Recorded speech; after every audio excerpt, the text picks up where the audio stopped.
Welcome to Have You Swallowed the Hook, a 21st century challenge to the 19th century worldview of Darwinian evolution. My name is Thomas Bentley, and I'll be your host for this 6-part series on origins. And when you talk about origins, really there are two basic types that we have in our world today. There is creation model and the evolutionist model. One based upon theism, the other atheism. One based upon purpose that we see in our world, the other based upon accident. One based upon design, and the other based upon random chance and necessity. But it's interesting, friends, that where we're going to pivot this discussion on origins is going to happen in the decade of the 1980s. The decade of the 1980s was really an amazing time for science, as scientists in earth science and also in genetics and other fields were beginning to realize that Darwinian evolution really doesn't seem like it was much of a player. In fact, if evolution were a boxer, in the 1980s it had taken so many hits that it was out. It was down on the ground, and they were counting 1, 2, and then all of a sudden, the government of the United States gives evolution a bailout. Not by the science, friends, but by the decision of unelected judges. Let me explain what happened. The case was a Gillard versus Edwards in the Supreme Court of the United States. And this case was about a Louisiana law called the Balanced Treatment for Creation Science and Evolution Science Act. And what had happened was, in this particular state, they had brought to the legislature, it went into law in 1983, and then atheist groups began challenging that law, and it made it to the Supreme Court in 1987. There, the lawyers for the atheists challenged this law not based upon the science, not based upon the wrongness of creation science, but simply based upon the fact that they believed the people that brought the law to the legislature were Christians, and therefore we have to have a separation of church and state. Believe it or not, the Supreme Court bought the argument, and the majority sided with the atheists. But the results of that case were monumental in the culture of the United States from that point on. Let me read to you the dissent from Justice Anton Scalia to let you understand what happened in this trial. He writes, "The body of scientific evidence supporting creation science is as strong as that supporting evolution. In fact, it may be stronger. The evidence for evolution is far less compelling than we have been led to believe. Evolution is not a scientific fact, since it cannot actually be observed in a laboratory. Rather, evolution is merely a scientific theory or guess." He goes on to write, "The scientific problems with evolution are so serious that it could accurately be termed a myth." Then he begins to talk about the actual impact of what the government of the United States had just done to its population. Listen to what he says. "The censorship of creation science has at least 2 harmful effects. First, it deprives students of knowledge of one of the 2 scientific explanations for the origin of life and leads them to believe that evolution is a proven fact. Thus, their education suffers, and they're wrongly taught that science has proven their religious beliefs false." And then he says, second, it violates the Establishment Clause.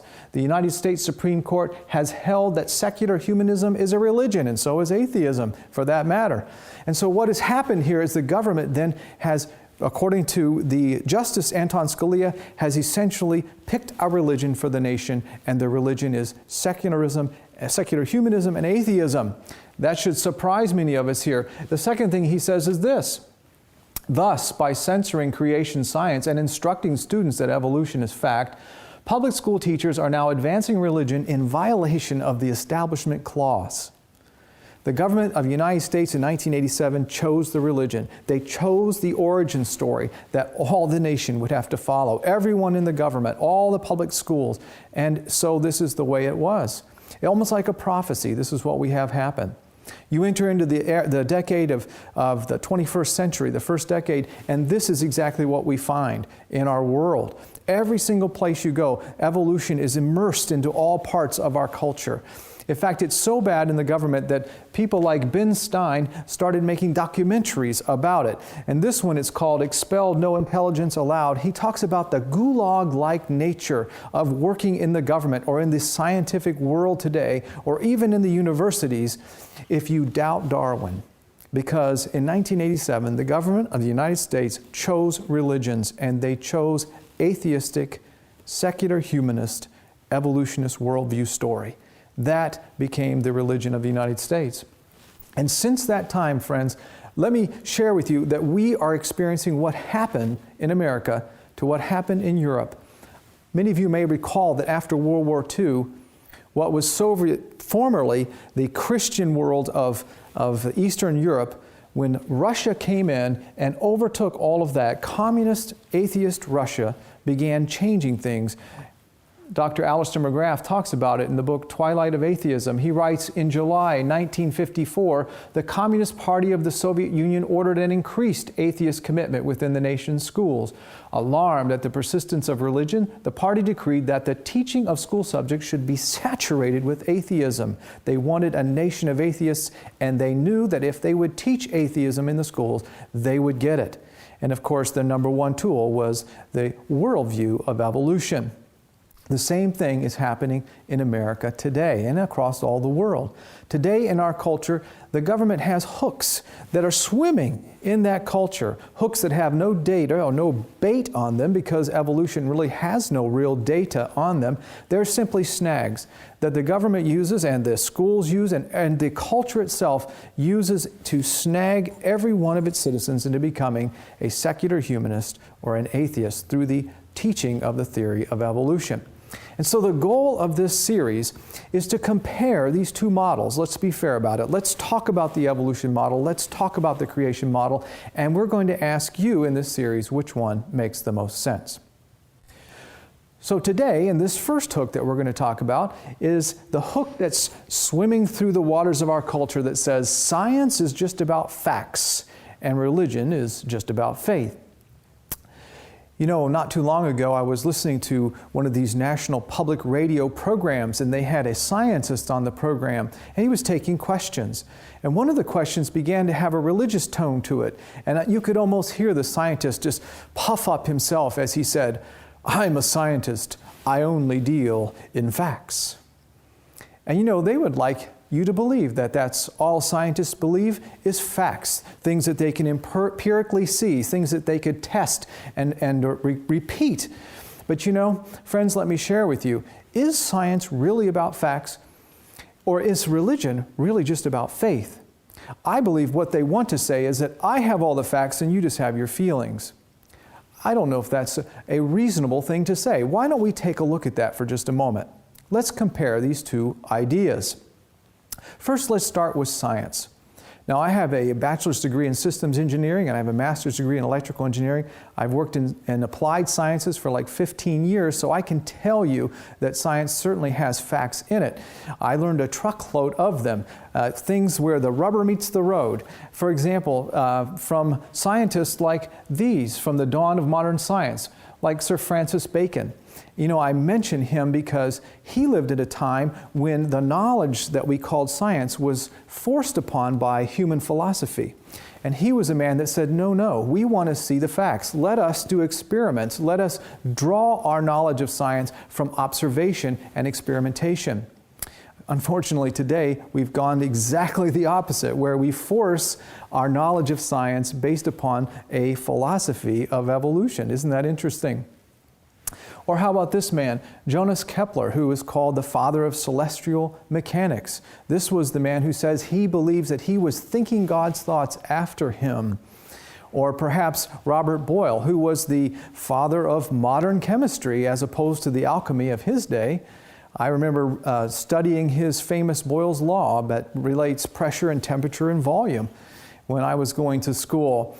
Or perhaps this man, Sir Isaac Newton, that really changed our world with physics and his understanding of mathematics as he gave us the idea of gravity and the laws of motion.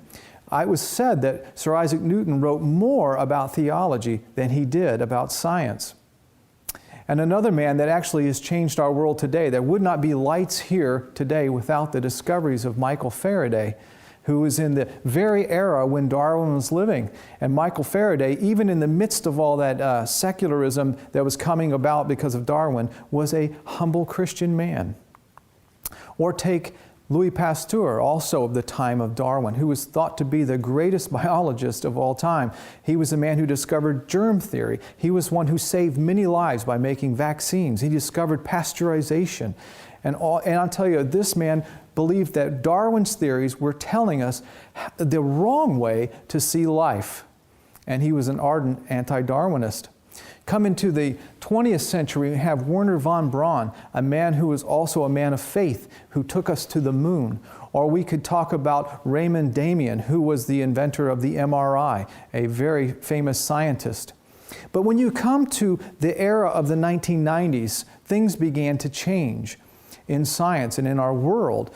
Take, for example, Richard Lumsden, who was a professor of parasitology and a director of a department for many years in a college, who was forced out by the faculty when he had a conversion to Christianity and he began to believe in creation. And you know what's sad, friends?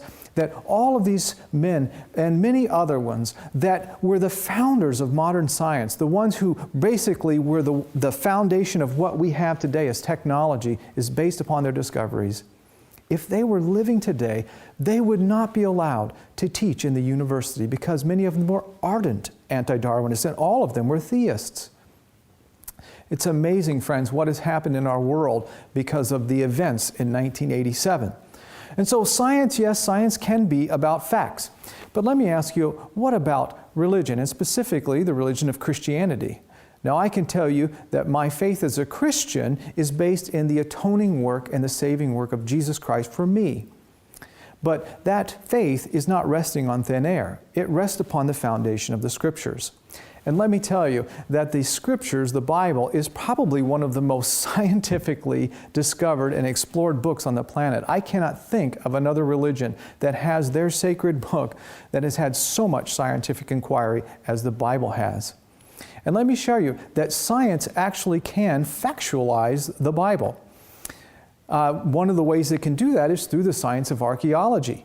What you see here is the Beersheba, which is the place that Abraham dwelt. And if you think about the Bible takes place in the Fertile Crescent that runs from Egypt all the way over to Iraq and Iran and through Turkey. And in this ancient world, this is where we can find some of the most ancient languages and some of the most ancient locations on the planet. And the Bible was there for thousands of years with a narrative of the people that lived in those places, talking about the very places themselves. The Bible was there, but now science can come along later and factualize the Bible. And here's how it can happen. Look at the Archaeological Encyclopedia of the Holy Land. They say, beginning with the pioneering 1838 researchers, the landscape of the land of the Bible slowly emerged from the realm of idealized tradition to be explored thoroughly, mapped accurately, and described in modern archaeological terms. In other words, what they're saying is that the science of archaeology is really a rather recent thing, only 200 years old maybe. And so what that tells me is the Bible has been there for thousands of years, and science only came along later and says, that's a fact. Let's take a look at how science can show you the Bible is factual. Here's 5 ways right here. The Bible can show is factual through historic places in the ancient world, historic people in the ancient world, historic events, the historical culture of the ancient world, and finally the material culture. In all of those ways, the science of archaeology shows the Bible was there first, and then of course science came along later and said, that's a fact. Let's start with historic places. Take, for example, Erech or Kala. Both of these are found in the Table of Nations that we find in Genesis chapter 10, places that were developed by a man named Nimrod. Or take Nineveh or Ur. Ur is an interesting one. Ur is the place where Abraham was born. It was there that Sir Charles Woolley also discovered the first evidence of the flood from archaeology.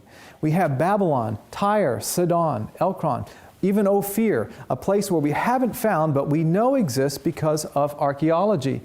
For example, in Tel Qasil in Jaffa, they found an inscription on a pottery that mentions the gold of Ophir and how unique and pure it was.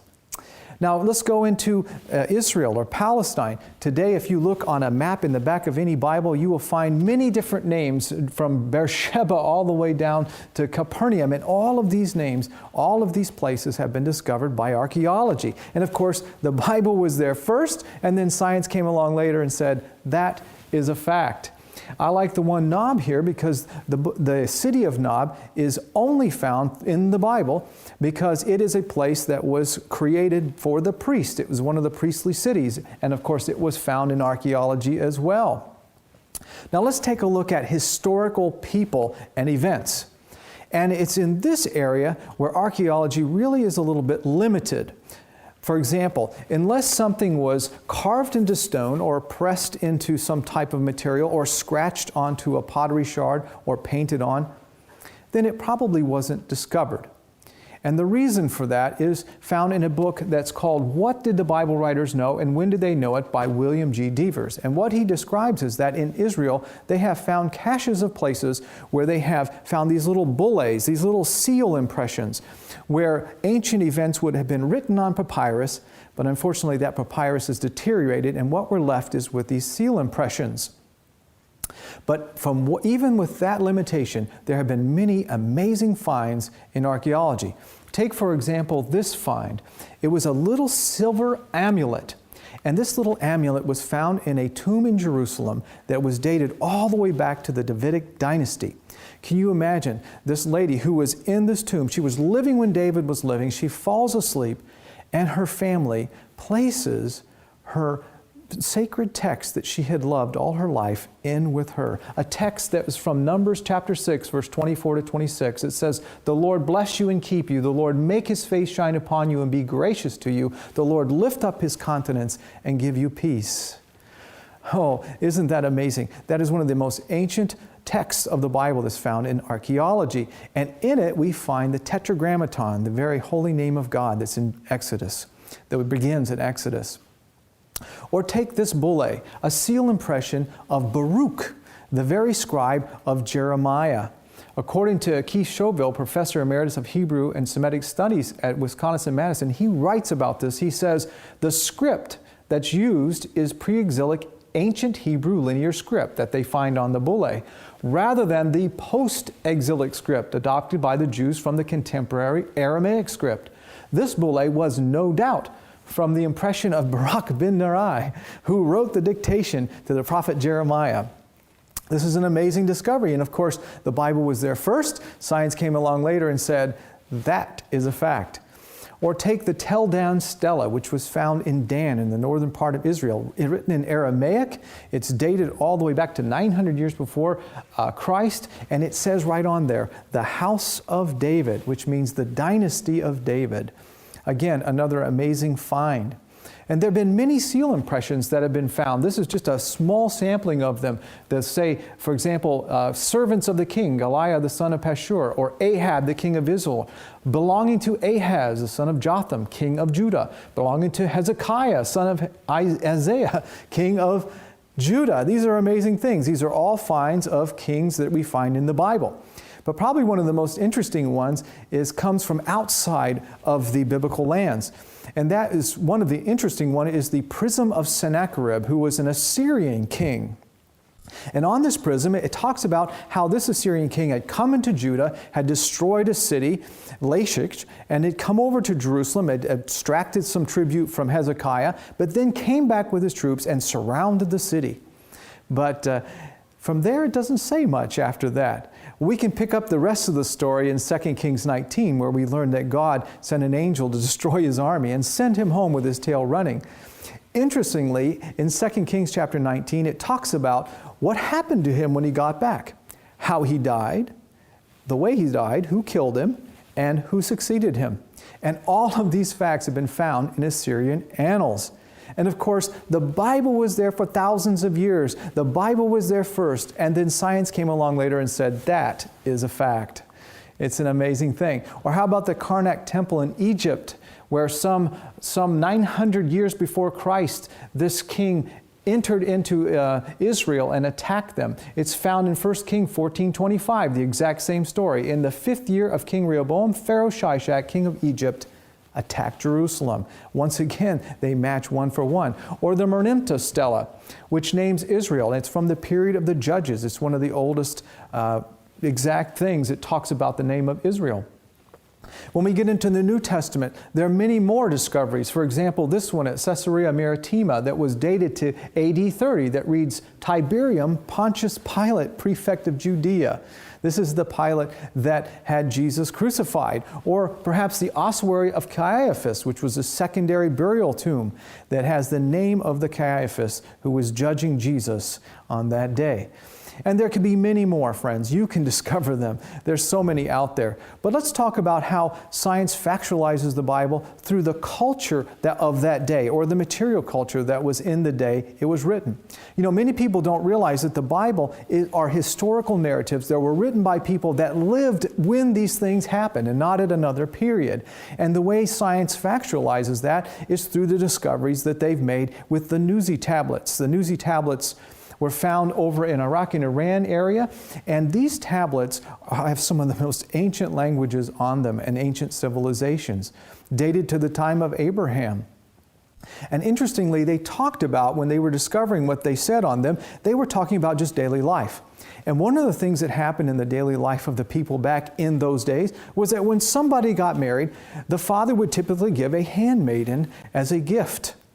And this is exactly what we find in the Bible in Genesis chapter 29, verses 28 to 29, where it says, And he gave him his daughter Rachel as his wife. Laban also gave his maid Bilhah to his daughter Rachel as her maid.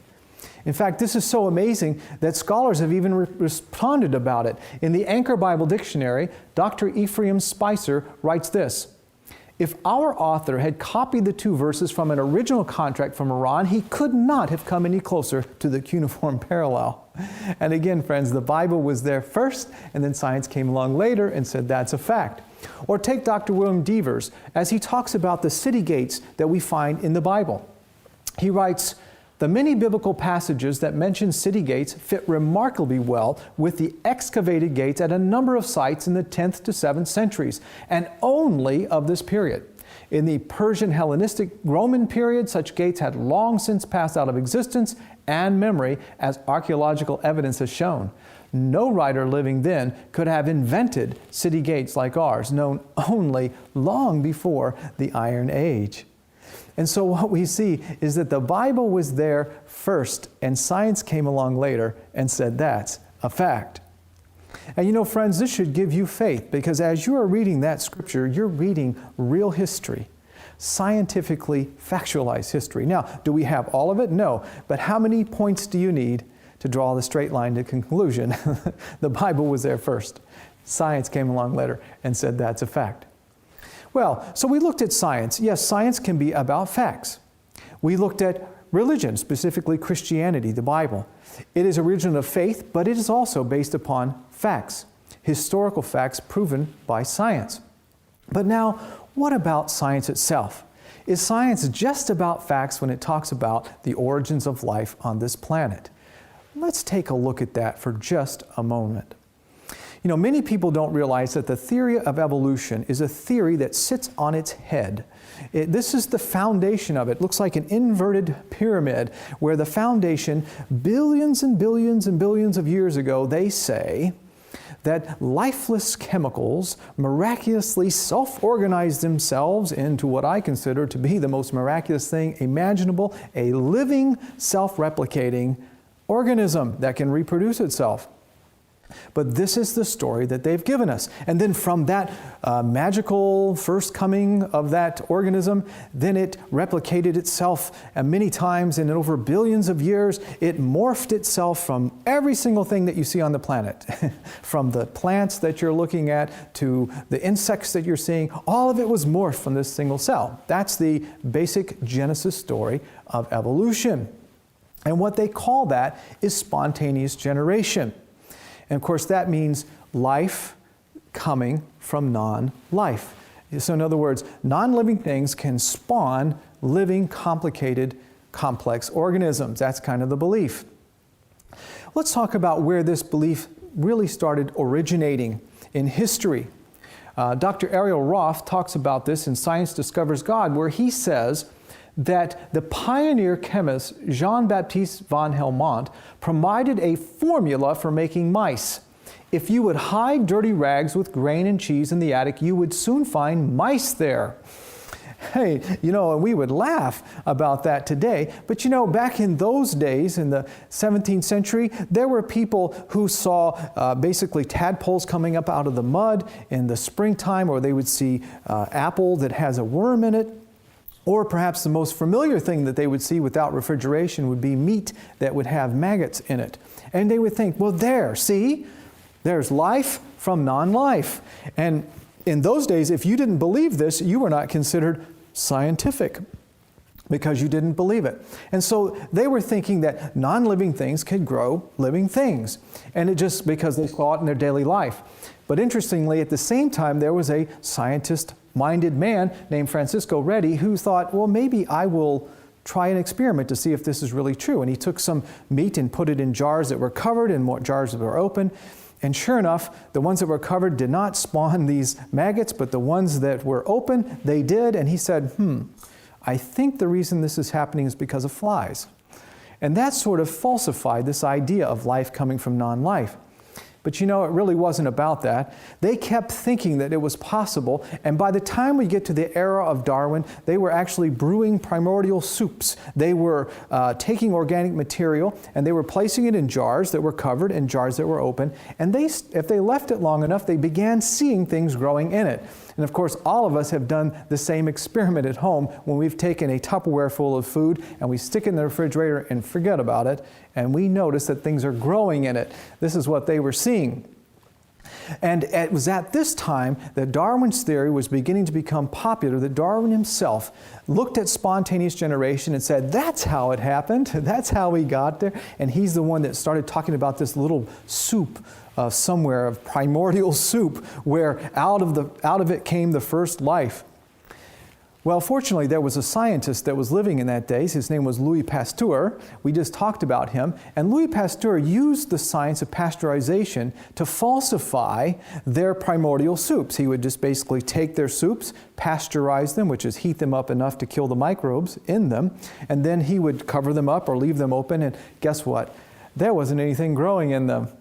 And that falsified the theory. But of course, it never was about science, I think. It was about philosophy at this point. So as we move forward from this time, the idea of spontaneous generation got a new name. It was called abiogenesis. And of course, that was in the 1870s, where they were talking about, well, maybe chemicals can form themselves automatically together. They began believing this because scientists were beginning to discover how to create chemicals that we find in our bodies, like, for example, urea. But by the time we get to the 1920s, things were changing.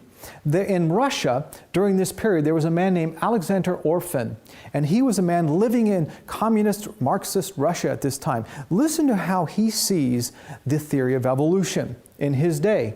He writes in Signature of the Cell, Stephen Meyer writes about this, saying, common teaching described Darwinian evolution and revolutionary political thought as being so intimately connected that they amounted to the same thing. In this view, Darwinism was materialistic. It called for change in all spheres. It was atheistic. It was politically radical, and it was causing a transformation of thoughts and politics. And Orphan had an idea. He had a new theory. He called it evolutionary abiogenesis. He envisioned a multi-billion-year process of transforming simple chemicals into complex metabolic systems. And that, of course, became known as chemical evolution. And here's his idea. He basically imagined a chemistry experiment. He said, well, what do I need to have to come together to maybe form a simple amino acid, which are found in living things? Their proteins are made of amino acids. And so he imagined a world, an earth, if you will, a primordial earth filled with methane and ammonia and various excitable hydrocarbons, but no oxygen in his old world. Listen to what Dr. Meyer says. By 1936, Orphan had come to think that the early Earth's atmosphere was devoid of free oxygen. Instead, he envisioned an early Earth atmosphere containing a noxious mixture of energy-rich gases such as ammonia, dicarbons, hydrogen, steam, and simple hydrocarbons. And so what he basically was doing was saying, what kind of things would I have to make in a chemistry experiment in order for me to make an amino acid, to form, like we did, urea, which was another product that our bodies make. And by the time we get to the 1950s in the University of Chicago, some scientists said, let's see if we can actually make Opren's idea happen. And the man's name was Stanley Miller and Harold Urey. And what they did was they formed an experiment. It was a closed-loop experiment where they put these gases into the mix, and they excluded oxygen from the whole system. They then sparked it off to make the chemical reaction happen, and then they protected the things that they would get from the spark in this little trap at the bottom. And they actually were able to form some amino acids.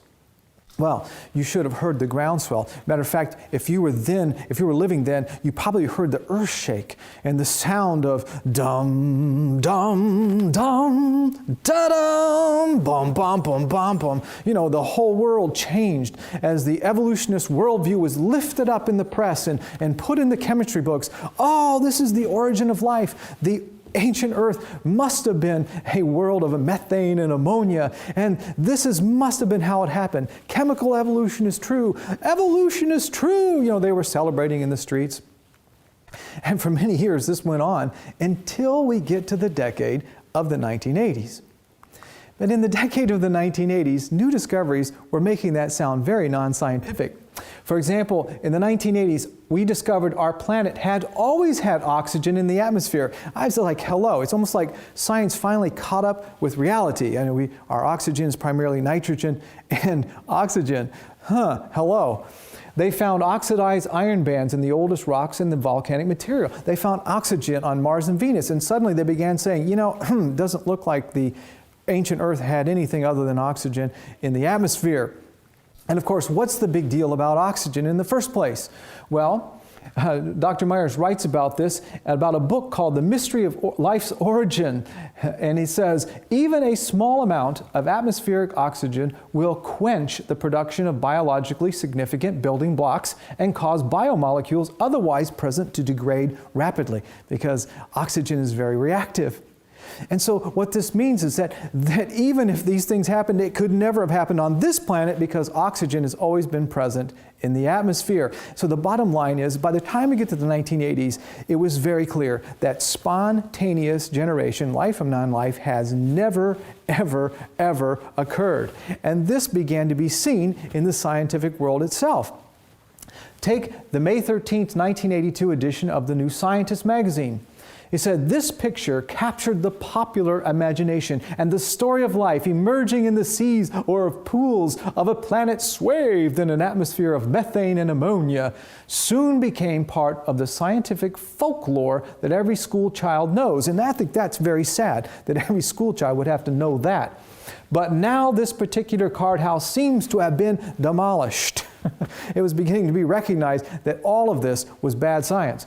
Dr. Stephen Myers writes again, he says, two leading geochemists, James Brooks and Gordon Shaw, argued that if an ocean rich in amino and nucleic acids had existed, it would have left large deposits of nitrogen-rich materials. No evidence of such deposits exist. From this, we can be reasonably certain that there never was any substantial amount of primitive soup on the Earth. So even the building block chemicals are not found on this planet.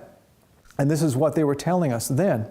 And it's even worse than that. In Darwin's day, when he was looking at simple single-cell animals, like this E. coli bacteria, to him it probably had the appearance of the simplicity of a child's toy wagon. And so he might think in his mind that you could do that. But by the time we get to the 1980s, everything changed with the discovery of DNA.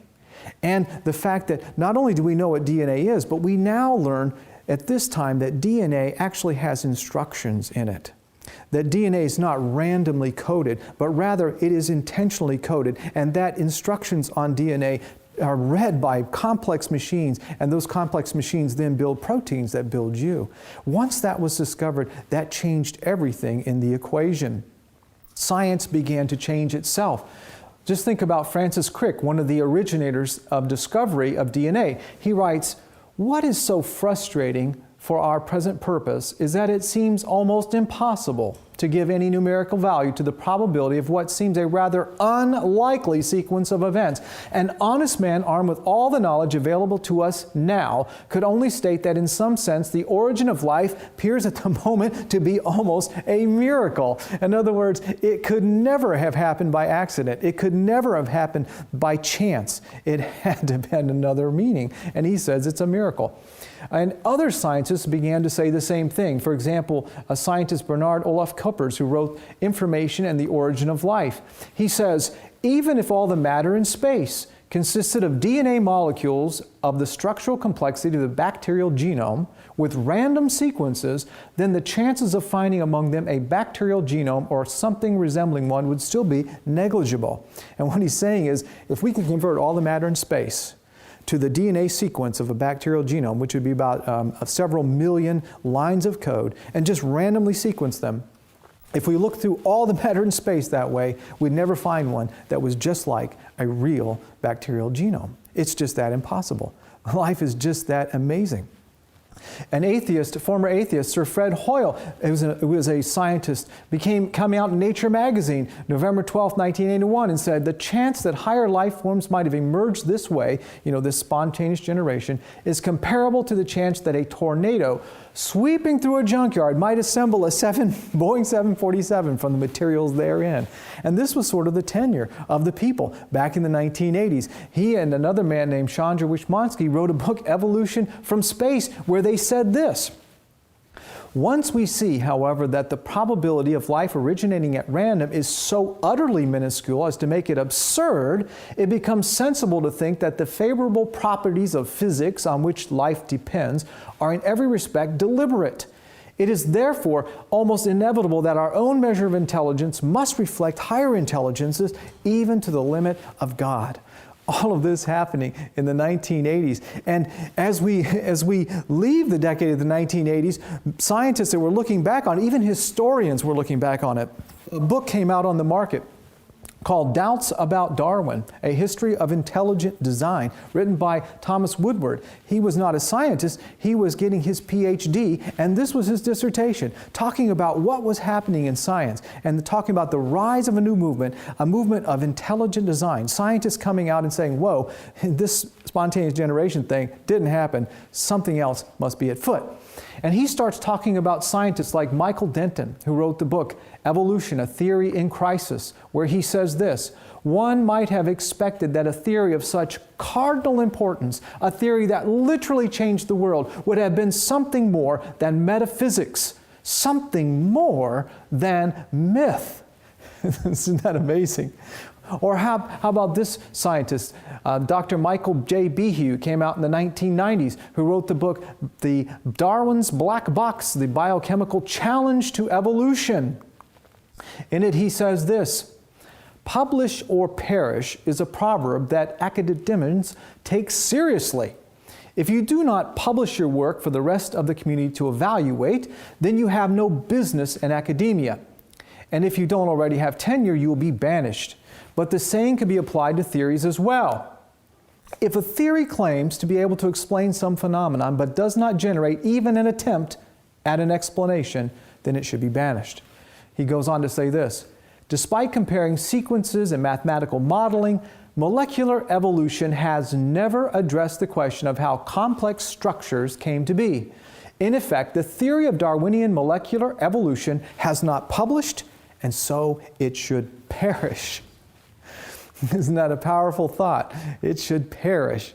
But of course, well, even in this time, another scientist, mathematicians started getting into the game, like Dr. William Dubensky and Jonathan Witt, writing the book Intelligent Design. Or even lawyers, a Berkeley professor named Philip E. Johnson started writing books about this situation that was happening in our world.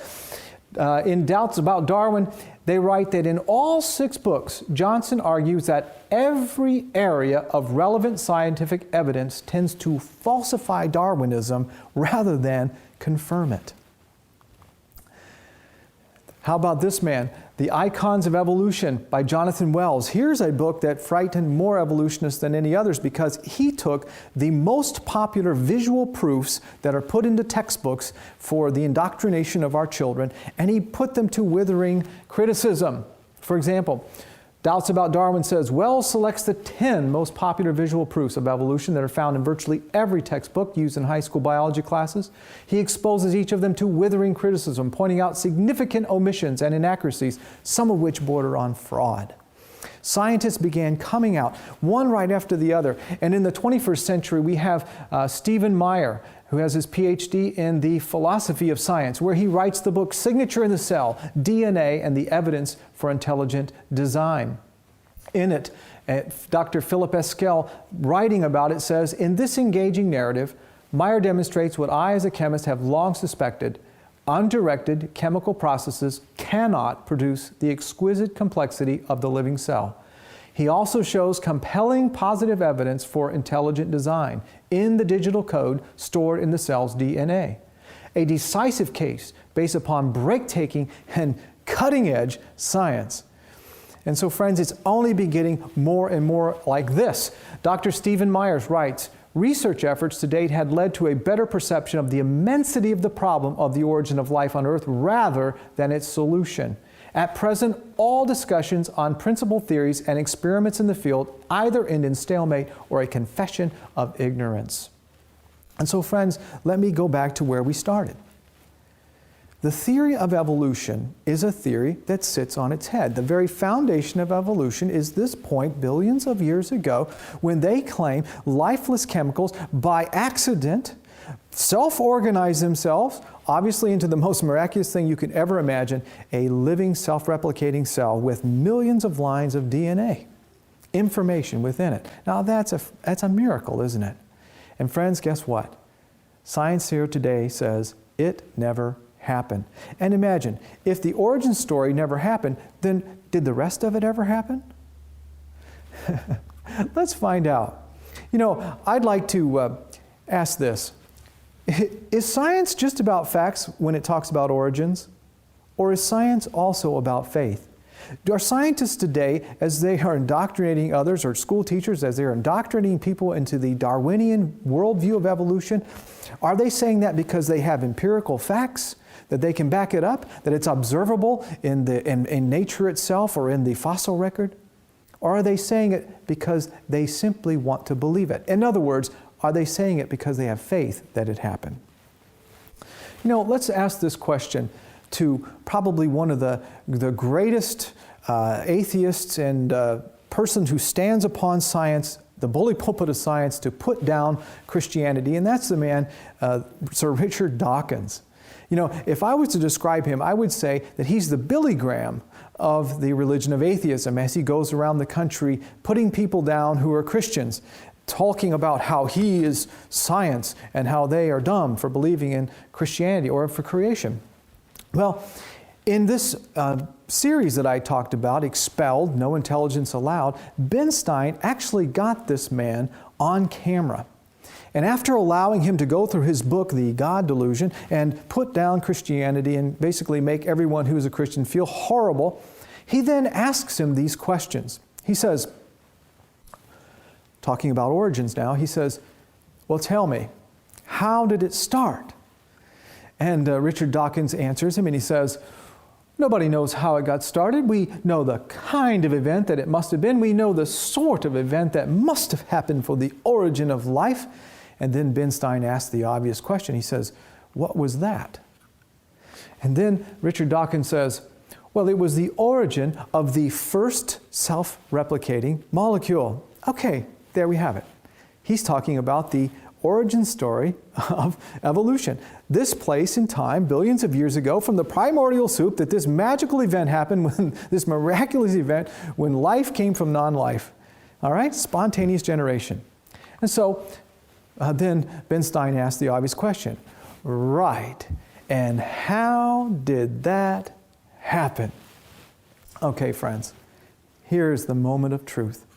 I mean, here's the Billy Graham of atheism who sits on the bully pulpit of science.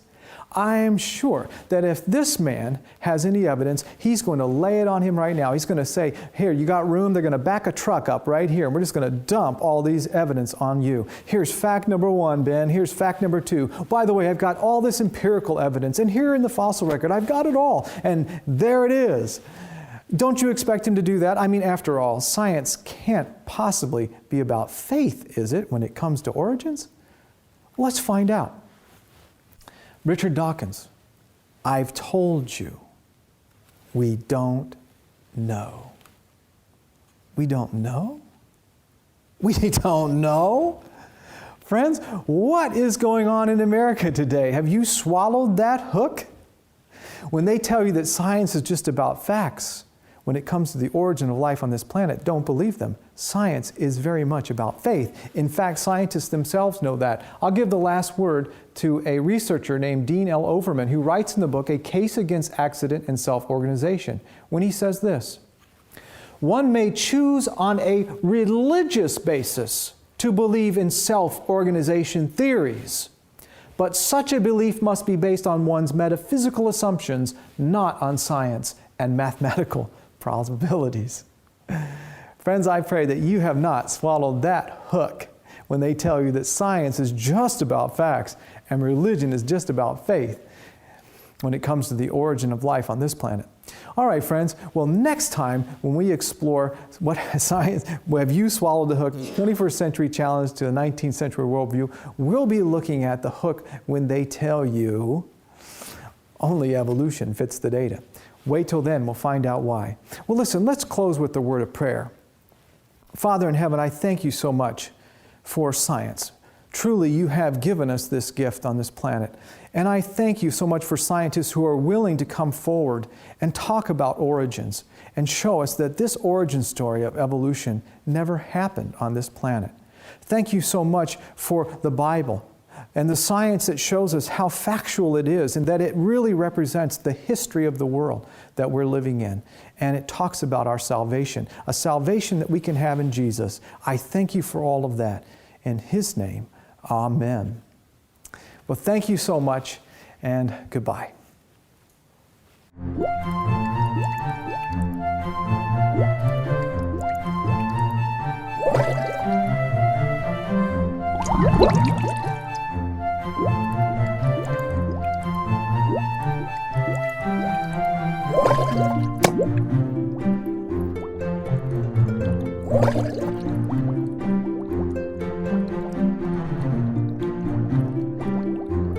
What?